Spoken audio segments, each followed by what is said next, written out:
Hi friends, welcome to our Biju Gayu Teaching Cafe.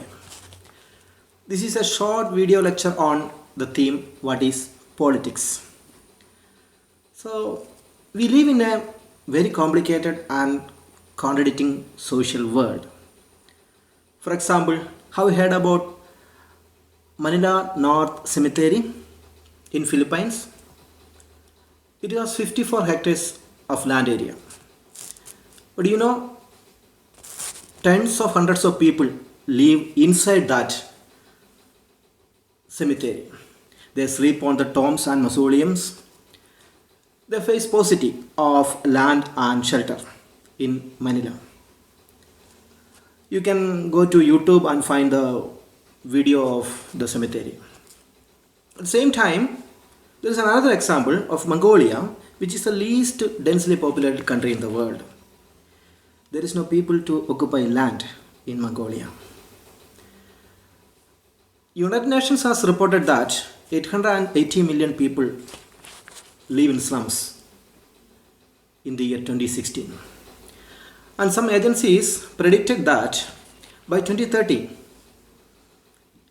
1 in 4 people live in slums in the world.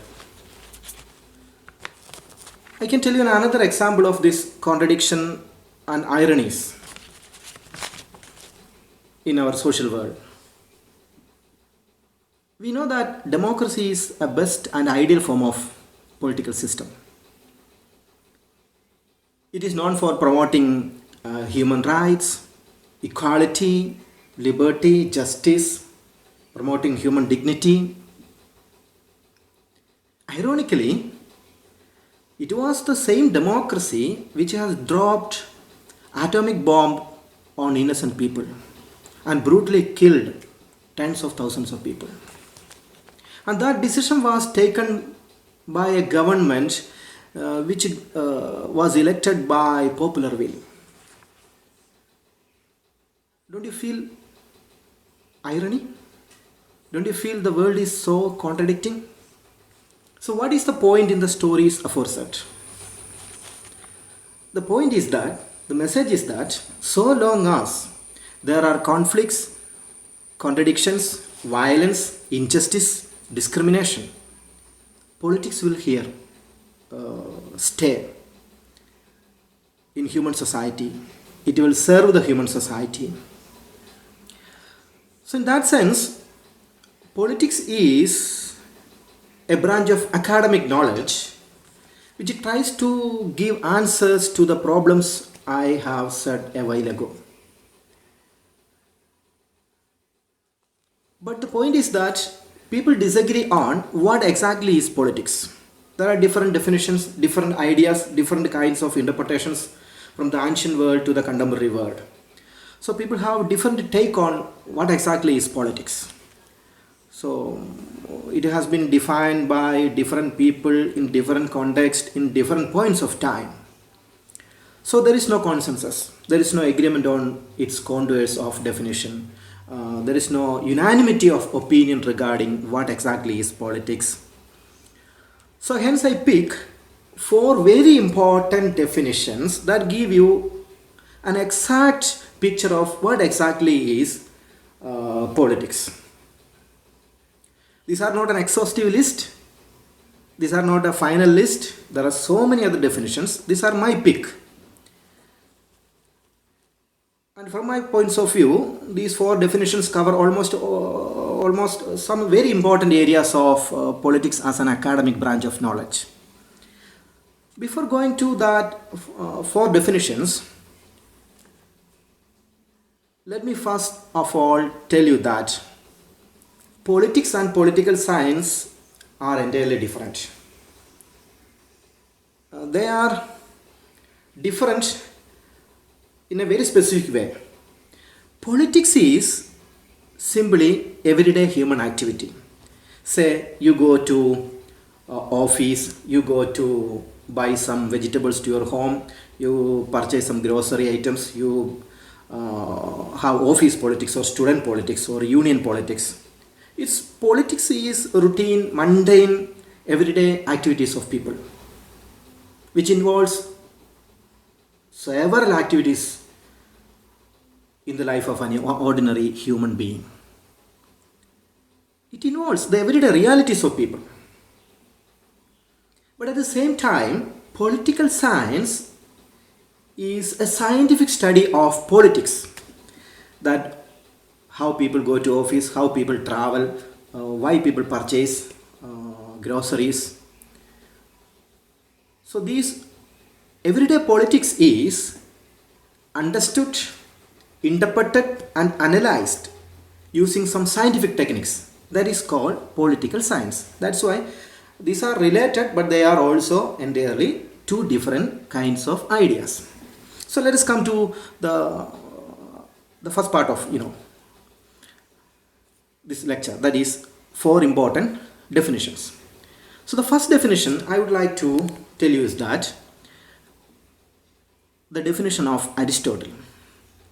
Aristotle defines politics in his very important and famous book, Politics. He has written so many books, and 2 books are very important as far as a student of political science is concerned.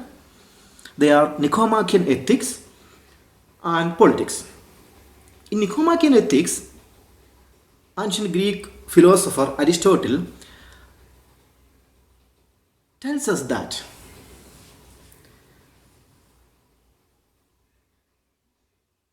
human beings need to have a virtuous life.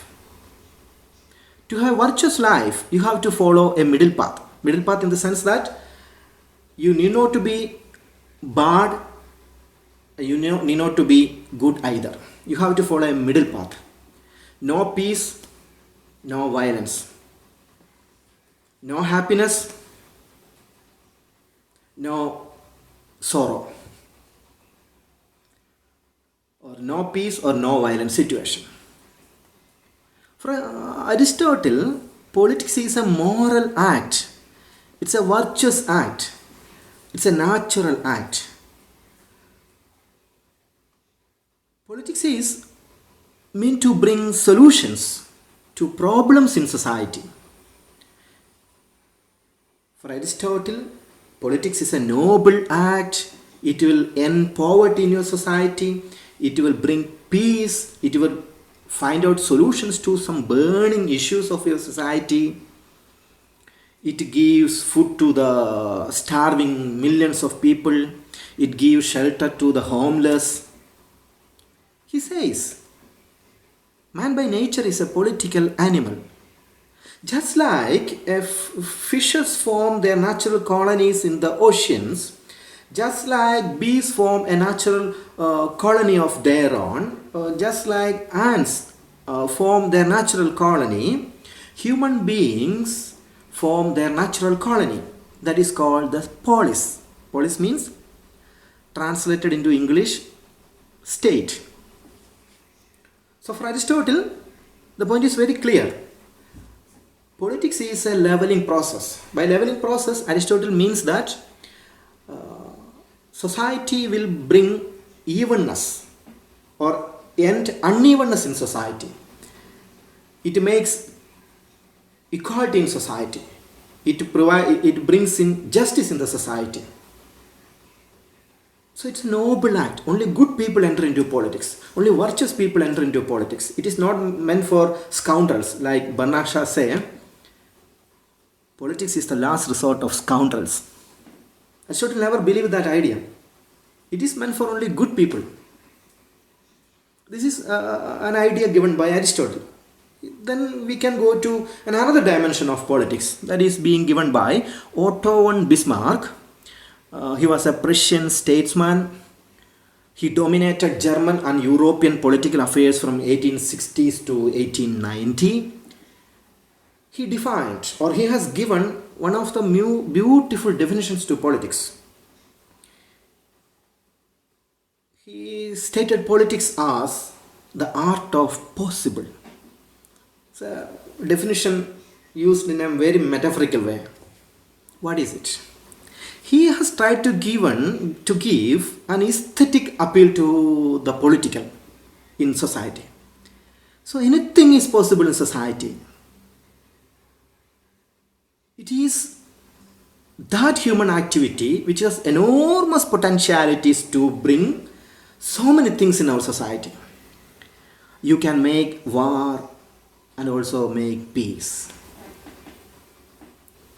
You can kill people and love people. You can give shelter to the homeless and you can make millions of shelterless people. You can give jobs to the needy and unemployed, or you can create millions of unemployed. You can drop atom bomb and also you can generate nuclear energy. So politics is that human ability to use human will for noble purposes as well as for evil purposes. So anything is possible. So he defined politics in a aesthetic platform. So then we can go to the third definition of politics given by David Eastman. He was a Canadian-born American political scientist. He lived between 1917 to 2014. And he has given one of the most accepted and popular definitions and also highly technical and scientific definitions to politics. He says politics is authoritative allocation of values. Authoritative allocation of values. It was, of course, a technical definition. He used some tools of the natural sciences, some mathematical models to predict human behavior and applied it into the political realm in society. And he used these techniques of natural science into society and prepared a model that is called the system model. And in the system model, he equated state with the system. He no longer uses the word state, rather he uses the word or the term system. He interpreted human behavior in a predictable or in a prediction model. For example, according to David Eastman, people mechanically put demands in the system. They put demand for more roads, put demand for good education, quality healthcare system, quality consumer delivery, quality communication system. At the same time, the same people put support to the political system. By support, he meant that people pay tax so that the system can give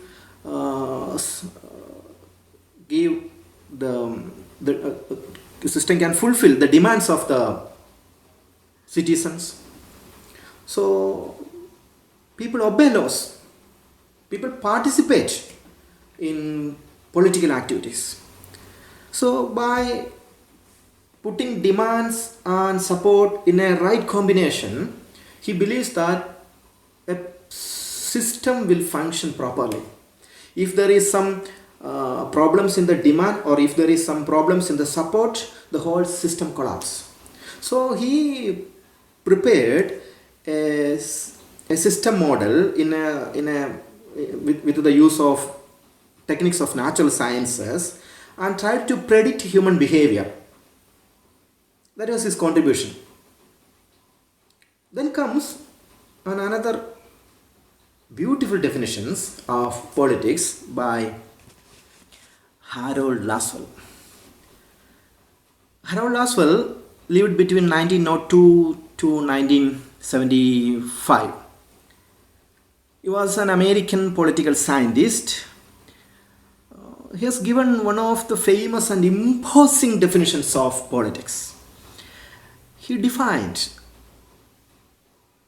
politics as competition about who gets what, when, and how. Politics as a competition about who gets what, when, and how. He viewed politics as a power model. That's it. Politics is all about shaping and sharing of power in society. That is, it is all about the relationship between those who are influential and those who are being influenced. So that is the cornerstone of any society is how you struggle for power in society. You look at the society, there is struggle for power. Everywhere there is struggle for power. In all realms of society, in all walks of life in society, one can find there is struggle for power in society. Power has two dimensions. That is, A has control over B, that is physical power. Then A has control over B, that is cognitive power. And physical power is that you physically control somebody. You want them to behave the way you want them to behave by using your physical force. But you can also control other people in a very different way, not using physical force. That is, you can control them intellectually, or you can control them by ideology. You can control them by cognitive techniques. This is somewhere evolved in a mature form into the analysis developed by Michel Foucault, a French a social theorist and a philosopher, who developed discourse analysis. So Foucault viewed society as text. A text not in the sense of a book. Family is a text. Office is a text. A college is a text. Transport system is a text. Everything, from the angle of text. And in the text, you can see there is different elements that are combined in a way in which power is at the center. There is control. There is influence. So there are also people who struggle for power. There are people who are influenced by the influential, but people are unaware that they are being influenced. They are being controlled. So these are four very important definitions of politics. Very interesting definitions. But the point is that politics is a very interesting idea. Very intriguing idea and most fundamental and basic human activity. It's intriguing in the sense that most people never understand that they are engaging in political activity when they go to a shop and purchase something. They travel by a bus, they go to a movie hall, or they go to watch some music, or they talk to a stranger. They feel that they are engaging in some kind of activities, but there is politics. So it's a very intriguing activity. It's a very intriguing idea, and it's also interesting because most people engage in politics by some means, but we don't know what exactly it is. We don't know what exactly it is, and in a sense, also the most fundamental human activity, because man engage in different kinds of activities: economic, cultural, social, religious. Different kinds of activities, but the most fundamental basic human activity is political activity. The time you are born into a political system. Even before your birth, politics will interfere in you. That's why famous violin quote: if you are not involved in politics, politics will eventually involve in you. So politics is such a very complicated activity. It's often very difficult to define. But there were so many attempts. There are so many different definitions also, but which will not find place in my short video lecture. Okay, thank you friends. Thank you for watching my Biju Gayu Teaching Cafe. If you have any questions or comments about my lecture, you can post below the comment box. Thank you.